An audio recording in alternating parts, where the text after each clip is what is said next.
বরাক উপত্যকার বুকেই যেন লুকিয়ে রয়েছে কাশ্মীরের এক টুকরো সৌন্দর্য।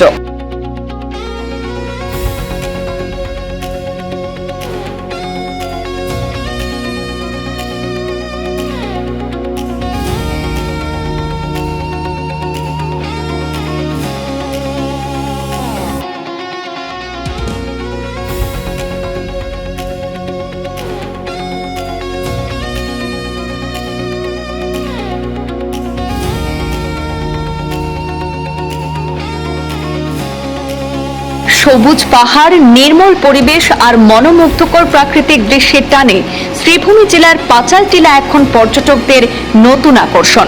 অনেকেই ইতিমধ্যে এই স্থানকে ডাকতে শুরু করেছেন দ্বিতীয় পহেলগাম নামে।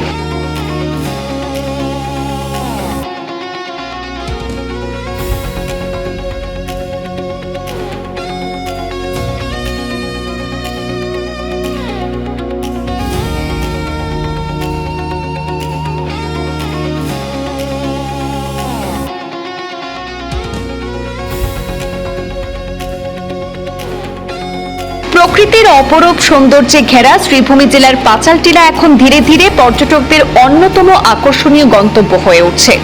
রামকৃষ্ণনগর বিধানসভা এলাকার সনবিল অঞ্চলে হাইলাকান্দি শহর থেকে প্রায় 25 কিলোমিটার দূরে অবস্থিত এই মনোরম স্থানটি 5টি গ্রামের মিলনস্থল হিসাবে পরিচিত। সবুজে মোড়া পাহাড়ি টিলা, নির্মল পরিবেশ আর মন কাড়া প্রাকৃতিক দৃশ্যের জন্য অনেকেই এলাকাটিকে দ্বিতীয় পহেলগাম বলে অভিহিত করছেন। প্রতিদিনই প্রকৃতি প্রেমী এবং ভ্রমণ পিপাসু মানুষের আনাগোনা বাড়ছে পাচাল টিলায়। বিশেষ করে ছুটির দিনগুলিতে আশপাশের বিভিন্ন এলাকা থেকে বহু মানুষ এখানে এসে প্রকৃতির সান্নিধ্যে সময় কাটাচ্ছেন। এলাকার আরও একটি বিশেষ দিক হলো পরিবেশ সংরক্ষণে স্থানীয় মানুষদের সচেতনতা। প্রাকৃতিক সৌন্দর্য অক্ষুণ্ণ রাখতে পরিচ্ছন্নতা অভিযান, প্লাস্টিক বর্জনের প্রচার এবং বিভিন্ন সচেতনতামূলক কর্মসূচি নিয়মিত পরিচালনা করছেন তারা। স্থানীয়দের মতে সরকারি উদ্যোগে প্রয়োজনীয় পর্যটন পরিকাঠামো গড়ে তোলা হলে এই পাচাল টিলা ভবিষ্যতে শ্রীভূমি জেলার অন্যতম গুরুত্বপূর্ণ পর্যটন কেন্দ্র হিসাবে আত্মপ্রকাশ করতে পারে। এতে যেমন পর্যটনের বিকাশ ঘটবে, তেমনি নতুন কর্মসংস্থানের সুযোগ তৈরি হয়ে স্থানীয় অর্থনীতিও আরো শক্তিশালী হবে। কেমন মানুষ এখানে? গত শুকনার সিজনের আগে শুকনার সিজনেও আমাদের গুড়ি উৎসব অনুষ্ঠিত হয়েছিল এই পাচাল টিলায়। সত্যি পাচাল টিলার উপরে যখন হাজার হাজার গুড়ি উড়েছিল, তখন মানে এমন একটা সুন্দর প্রাকৃতিক সৌন্দর্যের মাঝে গুড়ি উৎসব যখন হয়েছিল, মানে মন থেকে খুব ভালো লাগছিল। তখন কিন্তু সোশ্যাল মিডিয়ার মাধ্যমে তখন এতটা ভাইরাল হয় নাই। তো বর্তমানে পাচাল যে টিলাটা, এটা বর্তমানে সোশ্যাল মিডিয়ার মাঝে খুব ভাইরাল। আর এই টিলাটা সনবিলের পূর্বাঞ্চলে এই পাছাল নামে পরিচিত। বর্তমানে সোশ্যাল মিডিয়াতে সবাই বলে মিনি পেহেলগাম মিনি পেহেলগাম। আর এখানে অনেক দূর দূরান্ত থেকে বর্তমানে পর্যটকরা আসছেন। কিছুদিন আগে গুয়াহাটি থেকে 5 জন ম্যাডাম এসেছিলেন এডুকেশন ডিপার্টমেন্ট থেকে। ওনাদেরকে আমরা সম্বর্ধনা দিয়েছিলাম আমার ব্যক্তিগত তরফ থেকে। ওনারা পাছাল টিলাকে দেখে ওনারা বলেছে, আমরা অনেক টাকা খরচ করে কাশ্মীরে যেতে হয় মিনি পেহেলগাঁও দেখাত, কিন্তু এখানে এসে দেখতে পারলাম যে সনবিলের বুকেও মিনি পেহেলগাম আছে। মানে ওনারা অনেক টাকা খরচ করে কাশ্মীরের পেহেলগামে গেছে, আর এখানে এসে বলছেন যে সনবিলের বুকে যে এত সুন্দর মিনি পেহেলগাম আছে তা আগে আমরা জানতাম না। অসংখ্য ধন্যবাদ আমাদেরকে ওনারা দিয়েছে। ওনারাও খুব সুন্দর এই পাচালটা ভ্রমণ করেছেন। আরও অনেক জায়গা থেকে ত্রিপুরা, ধর্মনগর, হাইলাকান্দি বা বরাবিলি প্রত্যেক জায়গা থেকে এখন পর্যটকরা আসছেন, খুব ভালো বলছেন। বিশেষ করে রবিবার দিন পর্যটকের অনেক ভিড় হয়। তো এটি আমরা প্রত্যেক দিন এই ভিডিওতে একটা কথাই বলি, সবাই আসুন, সুন্দরভাবে পাচালের সৌন্দর্য উপভোগ করুন এবং এখানে কোনো প্লাস্টিক জাতীয় জিনিস আপনারা রেখে যাবেন না। এখনো যেহেতু আমাদের এই পাচাল টিলাতে ডাস্টবিনের ব্যবস্থা করা হয়নি, কিন্তু আমরা একটা ভাবছি যেন আগামী দিনে আমরা ডাস্টবিনের ব্যবস্থা করতে পারি। এগুলি আমার বক্তব্য। ধন্যবাদ।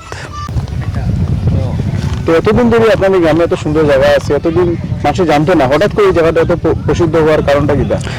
প্রথমে ধন্যবাদ জানাই পূর্বাঞ্চল প্রতিদিন নিউজ চ্যানেলকে। আর এই জায়গাটা মূলত আমাদের সনবিলের একটি আকর্ষণীয় কেন্দ্রবিন্দু। এটা আগে অনেকে জানতো না। কিছুদিন থেকে অনেকে এখানে ভিডিও তুলে ধরছেন সোশ্যাল মিডিয়ার মাধ্যমে। তো এই জায়গাটা অ্যাকচুয়ালি আমাদের সনবিলের পূর্বাঞ্চলে পাছাল টিলা নামে পরিচিত। তো এই জায়গাটা বর্তমানে 5টি গ্রামের অধীনে আছে। যে 5টি গ্রামের অধীনে আছে আমি নাম বলছি: স্বস্তিপুর, সন্তোষপুর, বাগানটিলা, শৈলনগর এবং বাংলাটিলা।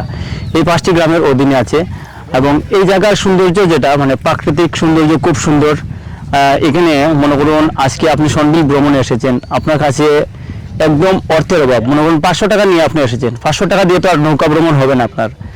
তো এর জন্য ভিডিও করার মূল উদ্দেশ্য, যদি আপনার দুর্বল ফ্যামিলিও আসে এই সন্ডিলের যে প্রাকৃতিক সৌন্দর্য যে পাঁচাল টিলা, এখানে আসলে কোনো টাকার প্রয়োজন হয় না, 1 টাকাও খরচ করতে হবে না, শুধু পরিবেশটা মেনটেন করে চলতে হবে। এখানে কোনো প্লাস্টিক জাতীয় দ্রব্য যেন না ফেলে, এই বলে আমরা প্রত্যেকটা ভিডিও তুলে ধরি।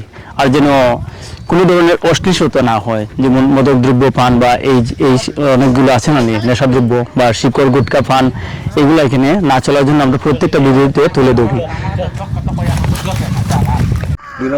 তো আপনাদের এই অঞ্চলে এত সুন্দর জায়গা এতদিন ধরে আসলো, কিন্তু পর্যটন তো ইদানিং আবার শুরু হয়েছে, এটার কারণটা কি? এতদিন কিন্তু মানুষ দেখছে না এই জায়গাগুলি। প্রথমেই সবাইকে নমস্কার, যে বা যারা ভিডিওটা দেখরা আপনারা। যে কোনো কিছু দেখুন, বর্তমান যে যুগ, কোনো কিছু দেখতে হলে তো হেলিকপ্টার দিয়ে আর কেউ দেখতো নয়। স্বাভাবিক এই জায়গা থেকে আবার স্থানীয় কিছু মানুষ এই জায়গার যে কোনো জিনিস তুলিয়ে ধরতে লাগবো। হয়তো বা আমরা সনবিল, এটা আজকে থেকে না, হয়তো বা 100, 200, 500, 1000 বছর আগে সনবিল আসিল, কিন্তু আমরা সনবিলের মধ্যেও মানুষ দেখতে পাইলাম প্রায় 3-4 বছর থেকে বেশি। আর আমিও এই সনবিলের মধ্যে অনেক বছর নৌকা চালাইছি, কিন্তু আমি যখন নৌকা চালাইতাম তখন এই সনবিলের মধ্যে নৌকার মধ্যে মানুষ বেশি বা পর্যটক বেশি থাকতো না।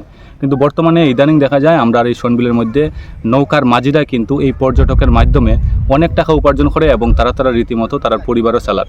ঠিক একইভাবে আমাদের এই মিনি পেহেলগাম, যারে এখানের মানুষে পাঁচাল টিলা বলে জানে, এই পাঁচাল টিলাটাও এতদিন মানুষের আড়ালে ছিল। কেউ বা মানে মানুষ এটারে ভিডিও করছে না বা সোশ্যাল মিডিয়ার মধ্যে তুলে ধরছে না, যার ফলে এই জায়গাটার লোকেশনটা মানুষে দেখছে না। আর বিগত 6 মাস বা 1 বছর থেকে এই জায়গার ভিডিও অনেকেই করে, এমনকি আমি করলাম, স্বপন কাকু করে, বা শিলচর, হাইলাকান্দি, নিলামবাজার, শ্রীভূমি শহর, বিভিন্ন জায়গা থেকে মানুষ আয় আমাদের এই পাঁচাল টিলাটারে একটু স্প্রেড করার চিন্তাধারা নেয়, যাতে আমাদের সনবিলের পর্যটন কেন্দ্র আর একটু বাড়ের এবং মানুষের জন্য চৌকোপড়ের যেটা একটা সুন্দর একটা জায়গা, এই জায়গা থেকে আওয়ার পরে মানুষের সুন্দরভাবে যেন আনন্দ উপভোগ করতে লাগে। আরেকটা কথা হয়েছে, আমরা তো টাকা পয়সা খরচা করিয়া অনেক দূরে যাই, কিন্তু আমাদের এই পাঁচাল টিলার মধ্যে যদি মানুষ যদি ঘুরতে আয়, তাহলে এখানে কোনো টাকা পয়সা লাগতো না। এখানে যে প্রাকৃতিক সৌন্দর্য, এই সৌন্দর্যটা কিন্তু মানে আরামসে ফ্রিতে কিন্তু উপভোগ করতে পারবো। আর এর লাগে কিন্তু যারা ভিডিও বানার, আমি মনে করি তারারই ক্রেডিট দেওয়া দরকার, কারণ তারার মাধ্যমেই হয়তো বা এই জায়গার লোকেশনটা দূরের মানুষে জানতে পারে। আর কিছু যদি প্রশ্ন থাকে।